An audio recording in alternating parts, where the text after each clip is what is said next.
Міне сынықшы ақсақал, міне ақсақал қазір. Баланың басына доп тиіпті, басы ауырады дейді, содан кейін тексертіп алайық деп міне жерге келеміз. Қазір сынықшы ақсақал тексеріп береді міне. 55 жыл сынықшылық тәжірибесі бар, өтілі бар. Шығыстағы атақты сынықшы ақсақалымыз, міне ақсақал көп адамдар танитын шығар, білетін адамдар жазып отырыңыздар, айтып отырыңыздар ақсақалымызды. Ақсақал қазір нөміріңізді айтып жіберіңіз соңында. Міне осылай миды тексереді, жаңағы осылай миды қарап тексеріп шайқалған шайқалмағанын қыз айтамыз сіздерге. Міне қазір міне өтініш беремін ақсақалға, мен ол кісіден үйренген жоқ, ештеңе жоқ. Ештеңе жоқ. Осылай диагностика жасайтын ақсақал. Ештеңе жоқ, Ештеңе жоқ. Ақсақал телефон нөмірді айтып жіберіңізші, көп адамдар сұрап жатыр өздері, өз аузыңызбен.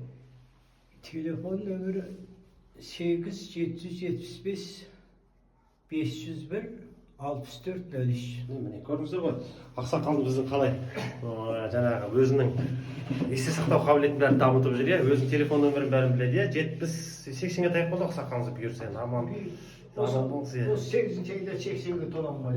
Міне ақсақал 100 жасаңыз, халыққа жақсылық жасай беріңіз. Міне достар, атақты сынықшы Мәлік ақсақал деген ақсақалымыз осы. Сынықшылықпен айналысады және де лоңқадан көреді, содан кейін ми шайқалған орнына қойып береді ақсақал, солай ғой, Иә.